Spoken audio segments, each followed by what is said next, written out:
आज हम फिर से रेशम परिवार सेरिकल्चर दुनिया में आप सभी के साथ हैं और मेरे साथ जुड़े हुए हैं सेरिकल्चर के टेक्निकल एक्सपर्ट के तौर पर हमारे साथ रोमिल जी जुड़े हुए हैं। मैं आपका हार्दिक अभिनंदन करता हूं हमारे कार्यक्रम में। और चूंकि आज हम यहां पर हैं फिर से रेशम की कुछ तकनीकी जानकारियों को लेकर के, चूंकि एक नया सीजन स्टार्ट होने वाला है, अभी बसंत फसल 2023 जो कि कहीं पर स्टार्ट हो चुका है, कहीं किसानों के वहां कीट पहुंच रहा है। तो हम आज एक ऐसे मकसद के साथ, एक बहुत ही अच्छे मकसद के साथ कि रेशम के उत्पादन को और नई ऊंचाइयों तक ले जा सकें, उसके साथ हम यहां पर मौजूद हैं। और हमें सभी किसान भाइयों का साथ चाहिए ताकि हम सब मिल करके इनको ऊंचाइयों तक ले जाएं।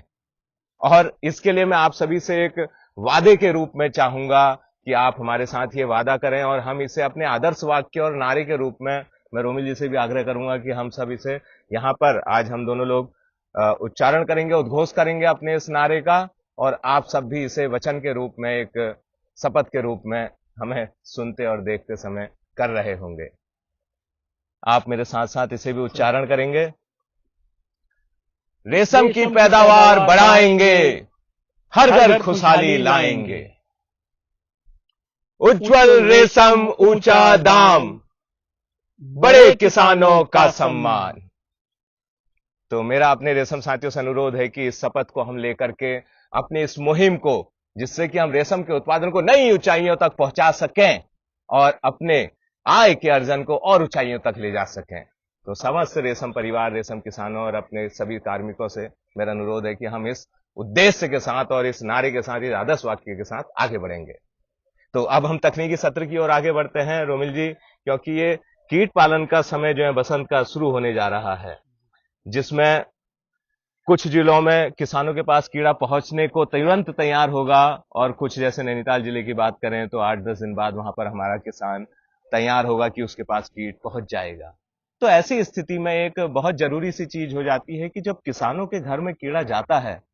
जो रेशम का कीट है, जब वो किसानों के घर जाता है, तो ऐसी कोई बहुत ही ध्यान देने लोग योग्य बातें जो उन्हें सावधानी के रूप में बरतनी चाहिए, जिससे अगर वो उन छोटी छोटी सावधानी को बरतेंगे तो उनका उत्पादन बहुत अच्छा हो जाएगा। ऐसी कुछ बिंदुओं पर हम चाहेंगे कि आप प्रकाश डालें,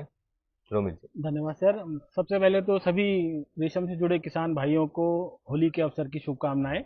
जैसा कि हम जानते हैं कि ये मेरी पर्व ओर से भी आप सभी को होली की जी शुभकामनाएं, हाँ, माफी बिल्कुल चाहूंगा। बिल्कुल बिल्कुल। कि जैसा कि हम जानते हैं कि साल में दो पर्व बहुत अच्छे से हम लोग मनाते हैं, वैसे ही रेशम का एक पर्व जिसको रेशम उत्पादन का पर्व कहते हैं, ये भी साल में दो बार आता है। तो अब हमारा इस साल का पर्व शुरू हो रहा है, जिससे कि हम अच्छे किसान भाई अच्छी आमदनी आगे प्राप्त कर सकें। तो उसके लिए जैसे सर ने कहा कि अभी क्योंकि ये कीट पालन प्रारंभ हो रहा है और अभी शुरुआती तौर पर कुछ ऐसी महत्वपूर्ण बातें जो कि आगे चलकर किसान भाई अगर अपने कीट पालन में अपनाएंगे तो निश्चित तौर पर वो उनका सफल कीट पालन होगा और एक वो अच्छी आय के रूप में उस कीट पालन से प्राप्त कर सकेंगे। तो कुछ ऐसी बातें होती हैं कि जैसे अभी हमारे कुछ जगहों पर कीट मेरे ख्याल से कल से या परसों से वितरित होना शुरू हो जाएगा। तो उसमें सर सबसे पहले तो ये ध्यान रखना है कि हमने पहले भी चर्चा करी है कि कीट पालन के लिए किसान के स्तर पर या किसान के घर में कुछ ऐसी आवश्यक तैयारियां कीड़े आने से पूर्व हो जानी चाहिए, जो कि वो जब वो कीड़ा आए तो एक अच्छे वातावरण में वहां पे कीट पालन हो सके। तो उसके लिए सबसे पहले तो किसान भाइयों को ये कर लेना है कि जैसे ही उनको कीड़ा प्राप्त हो रहा है, जैसे कल हो रहा है, परसों हो रहा है, तो उनके घरों में पहले से ही विशुद्धिकरण कार्य हो जाना चाहिए, जो कि सामान्यतः कुछ विशुद्धि कारक हैं उनसे अपने जिस कीट पालन कक्ष में वो कीट पालन कर रहे हैं वहां की धुलाई हो जाए, कीट पालन उपकरणों की धुलाई हो जानी चाहिए। और न सिर्फ धुलाई हो जानी चाहिए बल्कि अब उसमें आना जाना भी एक तरह से सीमित हो जाना चाहिए और उन सारे उपकरणों को सुव्यवस्थित करके कमरे में लगा लेना चाहिए, ना कि ये इंतजार करें कि वो जब कीड़े आएंगे तब हम उनको लगाएंगे और तब आगे चलकर हम उनमें कीड़े रखेंगे। पहले से ही आपको ये व्यवस्था बना के रखनी है, जिससे कि जैसे ही कीड़ा प्राप्त हो आपके कमरे में वो सारी चीजें बनी हो और आप उस कीड़े को तुरंत उन ट्रेयों में ट्रांसफर करते हुए उसमें आगे कीट पालन के लिए शहतूती पत्ती खिला सकें। साथ ही एक चीज बहुत जरूरी ध्यान रखने वाली बात ये होगी शुरुआती तौर पर कि वो जैसे ही कीड़ा आपको अगर एक ट्रे में प्राप्त हो रहा है तो ये ना देखें कि अभी बहुत छोटे कीड़े हैं हम इनको एक दो दिन के बाद ट्रे बढ़ा लेंगे। ऐसा बिल्कुल नहीं करना है। देखिए हमने पहले भी बात करी कि कीड़ों का विकास तभी होगा जब ट्रे में उनका फैलाव अच्छा होगा। तो जो ही आपको कीड़े प्राप्त हो रहे हैं तुरंत उनको दुगनी ट्रे में फैला लेना है, या अगर एक ट्रे प्राप्त हो रही है तो हम तो कहेंगे 3 ट्रे में आप उनको फैला लीजिए, जिससे कि वो उनको अच्छे से फैलाव मिल जाए, उनको आगे से पत्ती, आप जो भी आप पत्ती डाले वो सब कीड़ों में समान रूप से हो जाए और सब कीड़ों का विकास अच्छा हो सके। तो सबसे पहले तो काम आपको ये कर लेना है। अच्छा, मतलब कि जो कीड़ा है जब उनके घर गया, घर में वो लोग उसे एक ट्रे में लेकर के गए, तो ट्रे में अमूमन हम मानते हैं कि करीब 25 डीएफएल, अगर जी हम उसे जी जी। डीएफएल के रूप में देखें, तो किसान के घर जाता है और वो उसको एक प्रॉपर फैलाव देने के लिए, क्योंकि कीट एक लिविंग थिंग है, एक जीवित है और उसको, उसके अंदर भी जीवन है, तो उसे एक स्पेस चाहिए सांस लेने के लिए या अपनी एक्टिविटीज करने के लिए या फिर अच्छे स्पेस के साथ पत्तियों से खाना लेने के लिए। तो इसलिए उसका प्रॉपर वो फैलाव कर दें। और भी कुछ ध्यान देने योग्य बातें ऐसी होंगी जो किसान हमारा वहाँ पे ध्यान दे सके, जैसे कि उसे किस प्रकार की वातावरणीय दशाओं को मेंटेन करने की कोशिश करनी चाहिए, या हमने तो सुना है कि चूना विजेता ऐसी दवाइयाँ होती हैं, उनका इस्तेमाल किस प्रकार से करें, थोड़ा इन पर भी जी हाँ, प्रकाश। देखिए जैसे कि ये एक तकनीकी कार्य है रेशम कीट पालन का, तो इसके लिए बहुत सारी जो वातावरणीय दशाएं हैं उनको बना के भी रखना पड़ता है, प्रयास ये करना पड़ता है। हालांकि जो हमारा कीट पालन है वो ऐसे समय में हो रहा है जहां पर वातावरण में इस तरह का तापमान और आर्द्रता प्राकृतिक रूप से उपलब्ध होगी, लेकिन फिर भी किसानों को ये ध्यान रखना है कि उनके यहाँ जो कीड़ा आया है, रेशम का कीट आया है, वो तृतीय अवस्था में आया है। तो तृतीय अवस्था में जो तापमान है वो एक तरीके से 25 से 26 डिग्री के आसपास होना चाहिए, यानी कि 25 से 26 डिग्री उस कमरे का तापमान होना चाहिए, जो कि प्राकृतिक रूप से उपलब्ध होता है। लेकिन फिर भी अगर कभी घटत या बढ़त होती है तो उसको उस तरह से उसको किसान भाइयों को मेंटेन कर लेना है। मेंटेन करने का मतलब यह है कि इस समय ज़्यादा आपको क्या करना होगा, आपको अपने खिड़की दरवाजों को इस तरह से बंद करके रखना होगा कि अगर कहीं पर बहुत ठंडा हो रहा है तो वो तापमान उतना बढ़ जाए, या अगर बहुत ठंडा हो रहा है या बहुत गर्म हो रहा है तो आपको खिड़की दरवाजे खोल लेने हैं, जिससे कि हवा का प्रवाह अंदर जाए और कमरे का तापमान इतना बना रहे। साथ ही साथ नमी, क्योंकि नमी इस समय तो वैसे ही कम होती है, तो आपको ये प्रयास करना है कि कमरे में नमी आपकी 75 से 80% की बनी रहे, जिसके लिए कि सामान्य तौर पर आप अपने खिड़की दरवाजों में टाट के गीले कपड़ों को डाल के कर सकते हैं, जिससे कि वो हवा के साथ साथ वो कमरे में नमी भी बनी रहेगी। और साथ ही साथ अब किसानों को ये ध्यान रखना है कि जैसे हमने कहा कि जो भी कीड़ा आ रहा है उसको तुरंत ही ट्रे में बढ़ा करके फैला लेना है, लेकिन साथ ही साथ आपको उस कीड़े के लिए पत्ती की व्यवस्था भी ससमय कर लेनी है। जिस समय कीड़ा प्राप्त हो रहा है, अच्छा तो यही होता है, क्योंकि जब भी कीड़ा मिलता है तो मेरे ख्याल से सवेरे के समय या शाम के समय मिलता है, जिससे कि उसको अच्छी तरह अच्छे वातावरण में किसानों के घर पहुंचाया जा सके। तो आपको पहले से पत्ती उसकी तोड़ के रख लेनी है, जिससे कि कीड़ा प्राप्त होती है आप उसको तुरंत, ये ना इंतजार करें कि अब कीड़ा आया है अब हम जाएंगे 1-2 घंटे बाद पत्ती तोड़ेंगे। वो समय भी कीड़े के लिए बहुत महत्वपूर्ण होता है, उसकी फीडिंग तुरंत हो जानी चाहिए। तो आप पहले से पत्ती तोड़ करके रखें और जैसे ही कीड़ा प्राप्त होता है उसको, उस पत्ती को फैलाव करते हुए उसको ट्रे में खिला दें।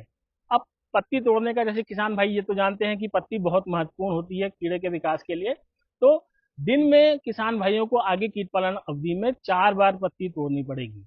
यानी कि सवेरे 6 से 7 बजे तोड़ के उसको, मतलब सवेरे तोड़ेंगे और शाम को तोड़ेंगे पत्तियां, तो खिलाने का 4 बार का समय होता है। सवेरे 6 से 7 बजे, दोपहर में 11 से 12 बजे, साय के समय 3 से 4 बजे के, और रात को 9 से 10 बजे के बीच। ये समय अगर किसान भाई अगर पत्ती के लिए बिल्कुल नियम से मानेंगे और इसी हिसाब से पत्ती देंगे तो कीड़े का समुचित विकास होगा और आगे चलकर वो कीड़ा स्वस्थ होगा और वो उससे अच्छा कोया प्राप्त हो सकेगा। तो पत्तियों का समय निर्धारित करना और बहुत आवश्यक है किसान भाइयों के लिए। उसके साथ साथ पत्तियों को की मैं तो गुणवत्ता। यहाँ पर ये भी कहूंगा कि शायद कई किसान हमारे ऐसे होंगे जो 4 बार की बजाय 3 ही बार पत्ती खिलाते होंगे अपने कीड़ों को। हाँ, देखिए क्या होता है कि जो किसान भाई होते हैं, और वो ऐसा करते समय शायद ऐसा भी करते होंगे कि एक ही बार में ज्यादा डाल दी जाए। हाँ देखिए कई बार किसान भाई ऐसे होते हैं कि किसान हमारे बहुत सारे कार्यों में लिप्त होते हैं, कुछ घरेलू कार्य अन्य भी होते हैं, लेकिन उस बात को अगर किसान भाई समझेंगे कि ये भी एक आय का अच्छा माध्यम है रेशम कीट पालन भी, तो इसमें भी अगर आपको अधिकतम आय चाहिए तो इसमें किसी तरह की कोताही नहीं बरतनी चाहिए। जो नियम है या जो तरीका है उसी हिसाब से अगर किसान भाई रेशम कीट पालन में पत्तियों को खिलाएंगे रेशम कीट को, तो खुद अंतर देखेंगे कि अगर इस तरह से कीड़े की देखभाल करेंगे, समय पर पत्तियां खिलाएंगे, तो उसका कोए की गुणवत्ता भी अच्छी होगी और उससे जब बाद में जब उसकी बिक्री होगी तो उससे आय भी अच्छी प्राप्त होगी। तो ये इस बात का तो विशेष ध्यान रखें कि ये ना सोचे कि 3 बार या 2 बार मैंने ज्यादा पत्ती दे दी और दूसरे कामों में लग गया, उससे कोई ज्यादा फायदा नहीं होगा। 4 बार में अगर समुचित मात्रा में पत्ती देंगे तो वो कीड़े का विकास बहुत अच्छा होगा और वो एक असफल कीट पालन के लिए आवश्यक होगा। और पत्ती को वो जैसे आपने सुबह शाम कहा जी कि कैसे, मतलब कि सुबह हल्की, मतलब बहुत तेज धूप में ना जी तोड़ें, हाँ, और बिल्कुल बिल्कुल। होता क्या है कि अब धीरे धीरे ये गर्मी का समय आता जाएगा, जिस समय किसान भाई कीट पालन कर रहे होंगे तो दिन ब दिन तापमान बढ़ता जा रहा होगा। तो ऐसे में अगर किसान भाई तेज धूप में पत्ती तोड़ेंगे और फिर तुरंत लाके उसको कीड़े पे खिला देंगे, तो देखिए कीड़ा बहुत नाजुक है, उसकी त्वचा बहुत नाजुक है। तो गर्म पत्ती जो कि तेज धूप में लाई हुई होगी, जब कीड़े के ऊपर पड़ेगी तो उससे क्या होगा, उसको नुकसान होगा, उसके शरीर में एक तरह से दिक्कतें आ जाएंगी और धीरे धीरे हो सकता है कि रोगग्रस्त भी हो जाए, क्योंकि शरीर का विकास अगर प्रभावित होगा इन कारणों से तो उसके आगे का विकास भी प्रभावित होगा और उसमें बीमारी आने की संभावना भी होगी। तो ये एक तरह से नुकसान होगा रेशम कीट पालन के लिए। सबसे अच्छा तो यह है कि आप ठंडे मौसम में, यानी कि जब सवेरे के समय या साय समय जब सूरज ढल जाता है, उस समय आप पत्तियां तोड़ दें और पत्ती भी इस हिसाब से तोड़ें कि वो 2 फीडिंग की पत्ती हो, आगे की 2 फीडिंग के लिए पत्ती हो, या 3 फीडिंग के लिए, अच्छा होगा 3 फीडिंग के लिए बना ले। और उनको इस तरह से तोड़ेंगे तो वो एक तरीके से गर्म पत्ती नहीं होगी। लेकिन यहाँ पर यह भी ध्यान रखना होगा कि उनको जब आप तोड़ करके अपने कक्ष में ला रहे हैं तो कैसे ला रहे हैं, यह भी बहुत मायने रखता है। और उस कक्ष में कैसे संरक्षित कर रहे हैं या कैसे उसको इकट्ठा कर रहे हैं, यह भी बहुत मायने रखता है। इसमें मैं बताना चाहूंगा कि किसान भाई जब भी पत्ती तोड़ के लाएं तो टाट के बोरों में लाएं, या सूती जो पतले कपड़े होते हैं उसका कोई थैला होगा उसमें वो भर के लाएंगे। उसमें भी बिल्कुल ठूस ठूस के नहीं भरेंगे, उसमें भी हल्का हल्का करके भरेंगे, जिससे कि पत्ती के अंदर जो नमी होती है वो तापमान के कारण फिर वो उसमें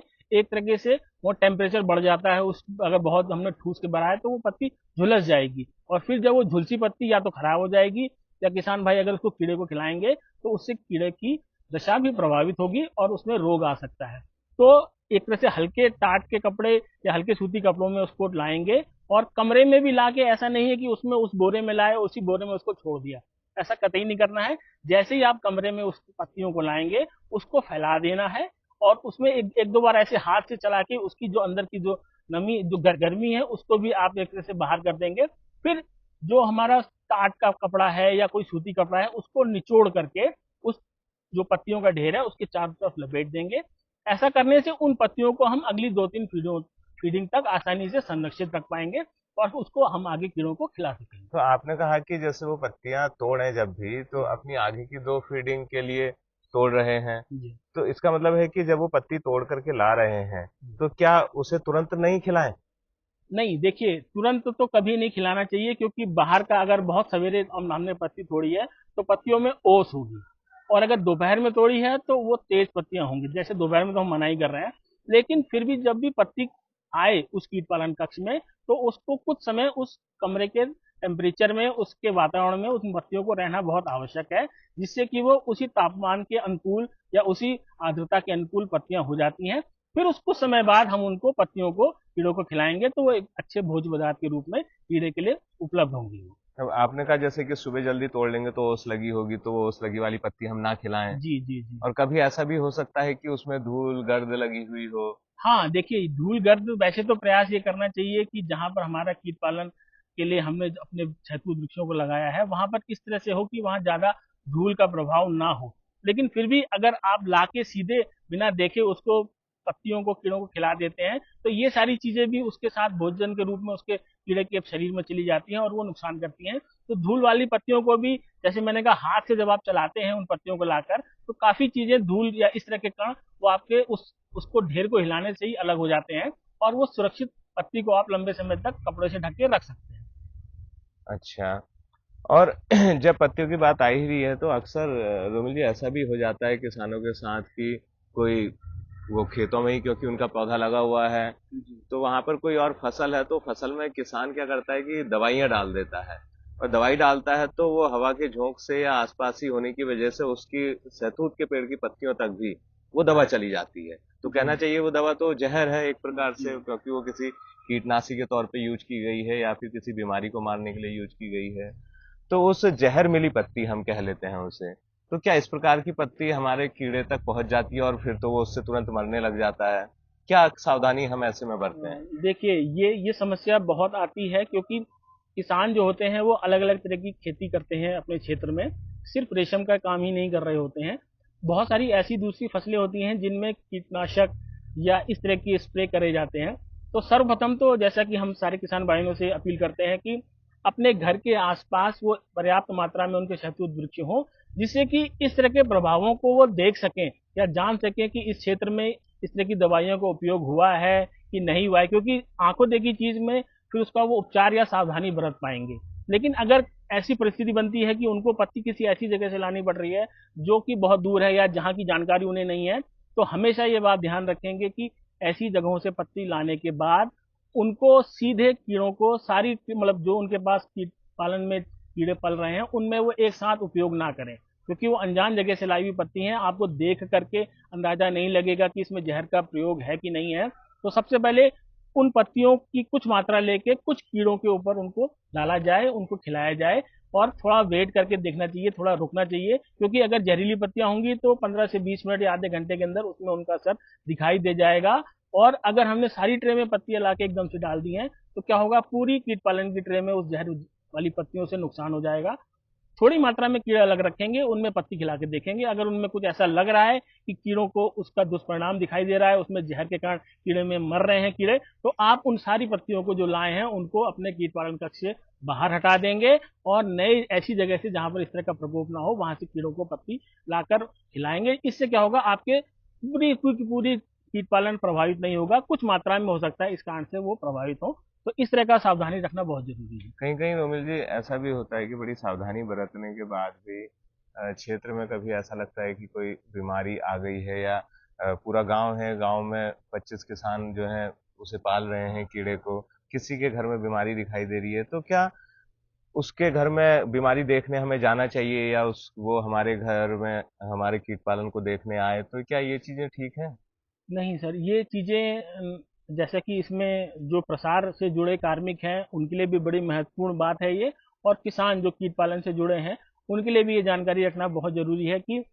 कभी ऐसा नहीं है कि एक गांव में एक या दो लोग ही कर रहे होते हैं, उस गांव में हो सकता है 25-30 लोग या 15-20 लोग रेशम कीट पालन कार्य को कर रहे होते हैं। हर एक की परिस्थिति अलग अलग होती है, हर एक का कीट पालन का तरीका अलग होता है। कुछ लोग हो सकता है कि किसी कारणवश किसी किसान के घर में अगर कोई रोग आ गया है जिसके कारण कीड़ा प्रभावित हो रहा है, तो ऐसी स्थिति में आसपास के लोगों को या हमारे रेशम प्रसार कार्मिकों को भी ऐसा नहीं करना चाहिए कि वो ऐसे घरों में जाएं और उन घरों में जाके उत्सुकतावश, बहुत से किसान तो उत्सुकतावश चले जाते हैं कि क्या हो रहा है क्या नहीं हो रहा है, और वहां जाके देखते हैं और सामान्यतः बहुत जाने अनजाने वो उन उपकरणों या उन ट्रे में या उन कीड़ों में हाथ भी लगा लेते हैं जो बीमारी से ग्रस्त होते हैं, और फिर उन्हीं हाथों से या उन्हीं जो जैसे हम गए थे चप्पलें हमारे पैर भी हम नहीं धोते हैं, हाथ भी नहीं धोते हैं और अपने घर में आके अपने कीट पालन कार्य में लग जाते हैं। तो ऐसे में क्या होगा, देखिए ये बीमारी वैसे तो कीड़े में जो होती है वो बाहरी कारणों से ही लगती है, तो अगर इस तरह के कारणों को हम अपने साथ ही लेके अपने कीट पालनों में आ गए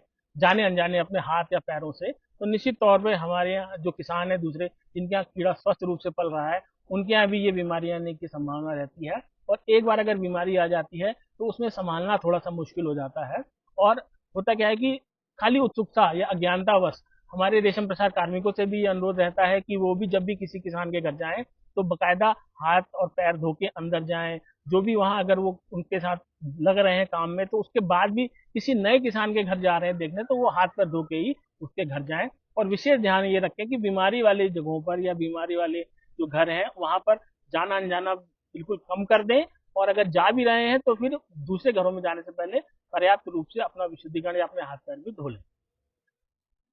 रेशम का किसान जब हमारा कीट पाल रहा होता है, उसमें एक इस अवस्था आती है मोल्ड के रूप में, जिस समय कीड़ा खाना बंद कर देता है। अ, उस अवस्था में व्रत लेना भी कह लेते हैं उसे हम एक साधारण भाषा में, तो उस समय क्या ध्यान किसान रखे हमारा? जी हाँ, देखिए मोल्ड की अवस्था, दो मोल्ड किसानों के यहाँ इस कीट पालन अवधि में होते हैं, और ये मोल्ड की अवस्था ऐसी होती है कि इस समय कीड़ा भोजन करना बंद कर देता है और वो ट्रे में बिल्कुल शांत बैठ जाता है और अपनी खाल को वो छोड़ता है। ये बहुत ही महत्वपूर्ण अवधि होती है, और इस अवधि में अगर कीड़ों को कोई डिस्टरबेंस होता है तो वो आगे के उसके जीवन चक्र को प्रभावित करता है और आगे की अवस्थाएं भी इससे प्रभावित हो जाती हैं। तो सब सर्वप्रथम तो किसानों को, भाइयों को ये ध्यान रखना जरूरी है कि मोल्ड के समय की पहचान उनको होना जरूरी है। यानी कि जब आपका कीड़ा बिल्कुल हिलना डुलना बंद कर देता है, उसका मुंह एक चोंच के आकार का मुंह हो जाता है, सर ऊपर उठा लेता है, तो और पत्ती जो आप डाल रहे होते हैं धीरे धीरे उसकी मात्रा ट्रे में छूटने लगती है, यानी कि उसकी जो खाने की क्षमता होती है वो धीरे धीरे कम हो जाती है। तो ऐसी स्थिति जब आपको परिलक्षित होने लगती है किसान भाइयों को, तो उस समय एक अवस्था के बाद उनमें कीड़ों में पत्ती नहीं डाली जाती है, और उस समय जो ट्रे है उसको बिल्कुल सूखा रखना बहुत जरूरी होता है, क्योंकि जब वो कीड़ा अपनी खाल छोड़ेगा तो उसके लिए बिल्कुल खुश्क उसके अंदर वहां पे वातावरण होना वातावरण चाहिए। होना चाहिए, जिससे कि वो अपनी खाल को आसानी से निकाल सके। अगर हम पत्ती लगातार डालते रहेंगे तो पत्तियों में, सब जानते हैं, नमी होती है, और वो नमी उसको मोल्ड से बाहर आने में रोकती है, बल्कि साथ साथ वो बीमारियों का भी घर होती है, क्योंकि नई खाल में जल्दी से बीमारी आ जाती है, और अगर इस तरह की नमी वाली जगह होगी तो वहां पर उसकी बीमारी आने की संभावना तो होगी। यहाँ पर हमें ऐसा भी करना चाहिए शायद कि जब वो मोल्ड के समय पर बेड थोड़ा मोटा बन जाता है, उसमें भी नमी हमारी इकट्ठी हो सकती है। जी जी तो जी। उसमें भी अगर हम थोड़ा सा किसी पतली सीख से कीड़ों को बगैर छेड़े अगर छोटे छोटे छेद बना दे जिससे हवा पास होती रहे बेड में जब बेड मोटा हो गया है, जी जी लेकिन जी। हमें शायद कीड़ों को बिल्कुल भी नहीं छेड़ना हाँ, चाहिए। देखिए ये चीजें तो धीरे धीरे करके ही आदमी इस चीज का अनुभव कर लेता है। सबसे पहले तो जब मोल्ड में अवस्था होगी तो आपको चूने का छिड़काव कर लेना है, जिससे कि जो नमी वाली पत्तियां हैं वो सूख जाएं। जैसा कि सर ने बताया कि उसके बाद भी, क्योंकि अगर बेड मोटा हो गया है, यानी कि पत्तियों के कारण या उसकी गंदगी के कारण जो कीड़े के नीचे वाला जगह है वहां पर काफी गंदगी का ढेर हो गया है, तो वहां पर भी बहुत ज्यादा गर्मी बन जाती है, और वो नुकसान करती है कीड़ों को। मोल्ड की अवस्था में उनको मोल्ड से बाहर आने में उनको दिक्कत होती है। तो ऐसी स्थिति में छोटी सी लकड़ी की टहनी या छोटी सी लकड़ी का डंठल पकड़ के ऐसी जगहों पर जहां पर कीड़ों को कोई नुकसान ना हो, एक ट्रे में कई जगहों पर उनको बेड को हम तोड़ सकते हैं। उससे होगा क्या कि जो अंदर की गर्मी होगी वो बाहर आ जाएगी, और वो बेड बिल्कुल सूखा हो जाएगा, और कीड़ों को मोल्ड से निकलने में आसानी होगी। और जब मोल्ड से कीड़ा निकलता है उस समय भी क्या कोई सावधानी बरतनी है? हाँ, देखिए जब मोल्ड से कीड़ा निकलता है तो एक तरह से वो अपनी न सिर्फ खाल बदल रहा होता है, बल्कि उसके जो मुंह के जो दांत होते हैं या जो अंदर का जो भोजन के लिए जो उसका स्ट्रक्चर होता है वो भी बहुत नाजुक होता है। ऐसी स्थिति में उसको सख्त पत्ती नहीं देनी है, यानी कि जब भी वो मोल्ड से बाहर निकले सबसे पहले तो उसकी खाल के ऊपर एक रेशम, जो हमारी कीट औषधि होती है, मोल्ड से बाहर आने के पश्चात उसको पत्ती देने से पहले उसके ऊपर उस दवा का छिड़काव बहुत ही जरूरी है, क्योंकि वो ही दवा है जो उसकी खाल को अन्य बीमारियों से बचाती है और आगे कीड़े को स्वस्थ रखती है। तो जब हम उस कीट के ऊपर दवाई डालेंगे, यानी कि रेशम कीट औषधि का बुरकाव करेंगे, तो ये ध्यान रखेंगे कि एक ट्रे में लगभग 18 ग्राम के करीब हम उस रेशम कीट औषधि का बुरकाव करेंगे, और एक समान रूप से बुरकाव करेंगे, जिससे कि कीड़ों की खाल के ऊपर वो दवा चली जाए। और फिर उसके बाद आधे घंटे के बाद साथ हम उसको मुलायम पत्ती, यानी कि कटी हुई बारीक पत्तियों से उसका मोल्ड खोलेंगे, और फिर आगे की अवस्था में उसकी अवस्था अनुसार पत्ती देंगे। अब जब रेशम कीट पालन की बात आती है तो उत्पादन हमें लगता है कि इस बात से बहुत ज़्यादा प्रभावित होता है कि कीड़े की सफाई आप जो है बैठ के अच्छे से करते रहें ट्रे की। तो कैसे क्या सावधानी हम सफाई करते समय क्या ध्यान रखें रोहित जी? देखिए, सबसे पहले तो ये ध्यान रखना होगा कि हम अपने लिए भी देख लें कि हम भी जब खाना खाते हैं तो हम भी ऐसी जगह चाहते हैं जहाँ पे साफ सफाई हो, और उससे क्या होगा, हम भोजन भी अच्छे से कर पाते हैं और हम स्वस्थ भी रहते हैं। बिल्कुल वही चीज रेशम कीट के लिए भी है, कि उसके लिए भी, क्योंकि वो तो ट्रे में है और ट्रे में ही उसको भोजन करना है, और वहीं पर वो गंदगी भी छोड़ता है। तो ये हमारा दायित्व या किसान भाइयों का दायित्व होता है कि वो उस ट्रे में इस तरह से सफाई रखें कि जब भी हम उसको पत्ती दें तो उसके लिए भोजन करने के लिए वो अनुकूल हो, वहां पर उस तरह की गंदगी ना हो। तो सफाई बहुत जरूरी होती है। और जैसे कि मोल्ड के पश्चात जब उसमें वो उसने अपनी खाल भी उसने ट्रे में छोड़ी हुई होती है, उसकी गंदगी भी उसमें हुई होती है, और हमने रेशम कीट औषधि डालने के बाद उसको आधे घंटे के बाद जब हमने उसको पत्ती डाली है, तो उसके बाद फिर हम दूसरी फीडिंग में क्या करेंगे, जो नेट होते हैं, सफाई करने वाले नेट किसान भाइयों के पास होते हैं, उसके ऊपर पत्ती डालकर जब कीड़ा नेट के सहारे ऊपर आ जाता है तो फिर हम उस नेट के सहारे उस ट्रे के समस्त कीड़ों को दूसरी साफ ट्रे में निकाल लेते हैं, और जो पुरानी ट्रे में जिसमें खाल भी है, पुरानी पत्तियां भी हैं, उसकी गंदगी भी है, उसको दूर ले जाके खाद के रूप में भी हम उसको अगर कहीं इकट्ठा कर लेते हो आगे खाद के रूप में काम आती है। तो नए ट्रे में उन कीड़ों को ले आते हैं और फिर उनके ऊपर हम पत्ती नए सिरे से देना शुरू करते हैं। और बीच बीच में देखिए, तीसरी अवस्था में तो लगभग 2 या 3 बार उसकी सफाई बहुत जरूरी है, और उसके बाद आगे के समय में भी इसी तरीके से सफाई करनी है। पंचम अवस्था में भी जब आएंगे तो भी उसकी सफाई एक तरह से लगातार हर दूसरे दिन कर लेनी जरूरी होती है, जिससे कि जो भी गंदगी नीचे हो रही है वो वहां से साफ हो जाए, बची हुई पत्तियां भी साफ हो जाए, और कीड़ा समुचित तरीके से पत्ती खा के अपना विकास कर सके। हम्म, मतलब सफाई हमें ये देखना है कि सफाई उसके लिए बहुत जरूरी है ताकि उसमें कोई बीमारी ना लगे और वो अच्छा उत्पादन कर सके। तो जब भी हमें लग रहा है कि बेड इतना मोटा हो जा जी रहा है जी जो जी, उसमें गंदगी कर सकता है, मॉइस्चर कर सकता है, और जिसकी गंदगी से उसे बीमारी लग सकती है, निश्चित है। तो इस प्रकार से हम उसकी सफाई समय समय पर करते रहें। अगर हम चीजें फॉलो करते हैं या कहीं पर हमसे कमी हो गई और हमें किसी स्टेज में जाकर के बीमारी दिखती है किसी कीड़े में, तो उस बीमारी वाले कीड़े के लिए क्या हमें उसकी छटाई करनी चाहिए या कैसे क्या करना चाहिए हाँ, रोहन? देखिए, बीमारी बहुत कारणों से होती है। बहुत बार हम ऐसा करते हैं कि हम सब कुछ अच्छे तरीके से कर रहे होते हैं, लेकिन फिर भी बीमारी है, रोग कीटाणु है, तो किसी माध्यम से आ जाते हैं कीड़ों में। तो अगर कभी किसान भाइयों को अपने कीट पालन अवधि के दौरान ऐसा लगे कि उनकी ट्रे में कुछ कीड़े बीमारी ग्रस्त हो रहे हैं, और ऐसी संभावना होती है कि वो, अगर उनको उस ट्रे से नहीं अलग किया गया या उनको उन स्वस्थ कीड़ों के साथ बने रहने दिया गया, तो वो निश्चित तौर पर दूसरे स्वस्थ कीड़ों को भी रोगग्रस्त कर देंगे। तो ऐसे में किसान भाइयों को कतई ये नहीं सोचना है कि हम इन कीड़ों को कम ना करें, या इनमें क्या पता आगे ठीक हो जाए, या हम दवाई डाल रहे हैं उनसे ये ठीक हो जाएंगे। लेकिन देखिए, दवाई का प्रयोग जो कीड़ों को रोग से बचाव के लिए है। कीड़ों में अगर रोग आ गया है तो उनको समझदारी यही होगी कि उनको स्वस्थ कीड़ों से अलग कर दिया जाए, और ये लालच ना करा जाए कि उनको उसी ट्रे में रहने दें, नहीं तो पूरी ट्रे के कीड़े धीरे धीरे रोगग्रस्त हो जाएंगे। तो ऐसी स्थिति में देखिए, हम तो कहते हैं कि हाथ का उपयोग जितना कम से कम कीड़ों के ऊपर हो उतना करा जाए। दो टहनियों की सहायता से किसान इस तरह के रोगग्रस्त कीड़ों को उठा करके ट्रे से अलग करके चूने के ढेर में, कुछ चूना होता है वो एक कटोरी में चूना भर के रख सकते हैं, उस चूने के ढेर में रखते जाएं, और जब वो सारी ट्रे में देख लें इस तरह के कीड़ों को जो बीमारी वाले हैं उनको अलग कर लेंगे, तो फिर अब उन कीड़ों को वो दूर कहीं ले जाके या तो कपड़े में रख के या कागज में रख के जला दें, या फिर मिट्टी में दबा दें, और वापिस आकर अपने हाथ पैर अच्छी तरीके से धोकर फिर आगे के स्वस्थ कीड़ों में कीट पालन का कार्य में लगे। तो इन बातों का ध्यान रख के वो अपने रोगग्रस्त कीड़ों को भी अलग कर सकेंगे और स्वस्थ कीड़ों को आगे बीमारी से बचा सकेंगे।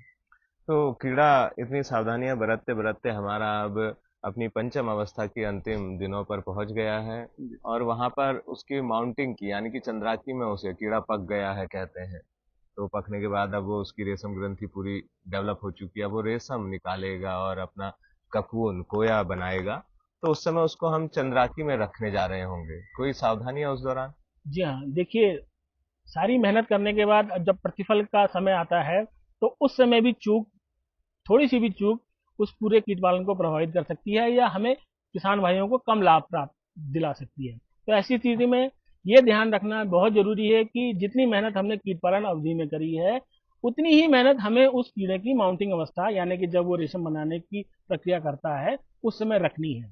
तो ऐसा करने के लिए, जैसे सब किसान भाई जानते हैं रेशम कीट पालन से जो जुड़े हैं, कि ट्रे से अलग करके उसको चंद्राकी में या माउंटेज में रखा जाता है। तो सबसे पहले तो किसान भाइयों को ये पता होना चाहिए कि उनका कीट पक गया है। पक गया से मेरा मतलब है कि रेशम बनाने के लिए तैयार हो गया है। उसकी पहचान करना बहुत जरूरी है। कुछ तो वो अपने आप ही संकेत दे देता है कीड़ा कि वो अब पकने के लिए, यानी कि रेशम बनाने के लिए तैयार हो गया है। जानते हैं कि एक तो वो गीली नम पत्तियों से अलग दूर भागता है, ट्रे के किनारों की तरफ चला जाता है, कुछ वो मुंह ऊपर कर लेता है, और कुछ उसका कलर भी हल्का हो जाता है, और उसका आकार भी छोटा हो जाता है। तो ये कुछ 3-4 संकेत होते हैं जो किसान भाई पहचानते हैं, और उस समय उनको उस कीट को उठा करके समय पर उठा लेना बहुत जरूरी है सर इसमें। क्योंकि होता क्या है कि अगर हमने सही समय पर उनकी छटाई नहीं करी, तो वो क्या करेंगे, फिर वो उसी ट्रे में वो किनारे किनारे धागा छोड़ देंगे, और फिर अगर उन थोड़ा बहुत धागा छोड़ने के बाद अगर हम उनको उठा के चंद्राकी में रखते हैं, तो वो एक तरह से रेशम का नुकसान हो जाता है। और फिर चंद्राकी में जाने के बाद भी बहुत संभव है कि वो छोटे आकार का या बिल्कुल पतला सा रेशम का कोया बनाए, जो कि आगे बिक्री में जाके जिसका मूल्य हमें प्राप्त नहीं हो पाता है। तो ऐसे में सही समय पे रेशम कीटों को उस ट्रे से उठा करके चंद्राकी में रखना चाहिए। और चंद्राकी में रखते समय भी विशेष ध्यान ये रखना है कि ऐसा नहीं कि एक दिन में हमने अगर सारे कीड़े उठाए और बिना किसी अंदाजे के हमने सारे चंद्राकी में देखा भी नहीं कितना उसका जगह है, कितना हमें कीड़ा डालना है, हमने सब उसके अंदर डाल दिए, तो वो क्या होगा, उसमें भी रेशम का नुकसान होगा, डबल कोया बन जाएगा, या वो कीड़ा प्रभावित हो जाएगा, नहीं बना पाएगा। तो ऐसे में एक माउंटेज में लगभग 300 के करीब जो रेशम के परिपक्व कीट हैं उनको माउंटेज में रखना चाहिए। और रखने के बाद देखिए, सबसे बड़ी गलती किसान भाई या अज्ञानतावश ये करते हैं कि वो किसी चीज से उसको ढक देते हैं, जैसे कि अखबार से ढक देते हैं उस ट्रे को जिसमें उन्होंने पके हुए कीड़े रखे हैं। ऐसा कतई बिल्कुल ना करें, क्योंकि उसमें होता क्या है कि वो उसके ऊपर एक सतह बना लेता है। सतह से चिपक के वो रेशम का कोया बनाता है। तो ऐसी स्थिति में उसकी जो साइज होता है ककून का वो भी प्रभावित होता है, एक समान साइज का नहीं होता है। साथ ही साथ उस अखबार में या उसमें अगर किसी शाही का कलर है तो वो भी उस कोए में जब बनता है तो वहां पर आ जाता है। और जब हम उसको बाद में जब उस अखबार को हटाते हैं तो बहुत सारा जाल जो कि उस अखबार की सतह से चिपका होगा वो भी उस अखबार के साथ साथ खींच के बाहर चला जाता है, जिससे कि कोए का रेशम का जो मात्रा है वो कम हो जाती है, उसका आकार खराब हो जाता है। तो जब वो मार्केट में बिक्री के लिए जाएगा तो व्यापारी इन सब कारणों से उस रेशम का मूल्य ज्यादा नहीं देता है और इतनी मेहनत करने के बाद भी किसान का नुकसान हो जाता है। तो ये चीजें बहुत ध्यान में रखने की जरूरी है कि अखबार से तो उसको कतई नहीं ढकना है। और रेशम की माउंटेज में या चंद्राकी में जब रेशम कीट को डाल दिया है तो उसके 5वें दिन, लगभग 3 दिन के बाद तो वो रेशम बना लेता है, लेकिन 1-2 दिन उसको सूखने में लगते हैं। तो इस मौसम काल में हम उसको 5वें दिन उसको तोड़ करके 6ठे दिन उसको बाजार में ले जा सकते हैं। जब हमारा थोड़ा ठंडा मौसम होता है वहां पर हम उसको 6ठे दिन तोड़ के 7वें दिन ले उसको कोया बाजार में ले जा सकते हैं। तो ये बातें ध्यान देने की जरूरी होती है। अब जी, कोया बाजार